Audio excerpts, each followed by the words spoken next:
2 నెలలుగా తెలంగాణలోని ఏ ఊరు చూసినా ఏ పల్లె చూసినా ఒక దయనీయమైన పరిస్థితి కనబడతా ఉంది.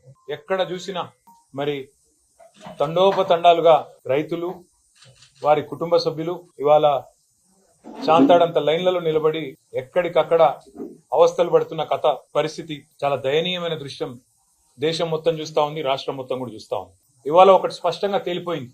ఈ రాష్ట్ర ప్రభుత్వానికి చిల్లర రాజకీయాలు చేయడం తెలుసు, బురద జల్లడం తెలుసు, కానీ ఒక్క పని కూడా పనికొచ్చే ఒక్క పని కూడా చేత కాదు అనేది స్పష్టంగా తేలిపోయింది. చేతగాని కాంగ్రెస్ ప్రభుత్వ పరిపాలన వల్ల ఇవాళ రైతులు ఒక బస్తా ఎరువు దొరకక ఆగమాగమైపోయే పరిస్థితి కూడా ఇవాళ రాష్ట్రంలో కనబడతా ఉన్నది. చివరికి పంట అమ్ముకోవాలి, పంట కొనాలి ప్రభుత్వం అంటే రైతులు అధికారుల కాళ్ళ మీద పడే దుస్థితి. అట్లాగే ఇవాళ ఎరువుల బస్తాల కోసం కూడా మరి ఎక్కడికక్కడ రైతులు కాళ్ళ వేళ్ల పడి అధికారులను బతిమలాడుకునే ఒక దయనీయమైన పరిస్థితి రాష్ట్రంలో కనబడతా ఉన్నది.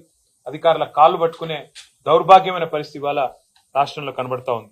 ఏ చరిత్ర చూసినా ఏమున్నది గర్వకారణం అన్నట్టు కాంగ్రెస్ చరిత్ర ఎన్నడూ కూడా రైతుల విషయంలో సానుకూలమైన చరిత్ర కాదు, రైతులకు మేలు చేసిన చరిత్ర కాదు. ఇవాళ కూడా మళ్ళీ ఒకసారి ఆనాటి రోజులు తెస్తాము అనేదైతే మాట ఇచ్చిందో కాంగ్రెస్ పార్టీ, దానికి అనుగుణంగానే మరి ఆనాడు ఏవైతే అర్ధరాత్రి బాయికాడ వండుకునే దుస్థితి ఉండేనో ఇలా మళ్ళొక్కసారి చివరికి ఒక మహిళా రైతు ఎరువుల దుకాణం కాడ అక్కడ తెల్లారగట్టనే పోయి పండుకునే దుస్థితి, దుకాణం ముంగట వండుకునే దుస్థితి కూడా ఇలా తెలంగాణలో కాంగ్రెస్ ప్రభుత్వ గొప్పతనం మూలన కనబడతా ఉన్నది.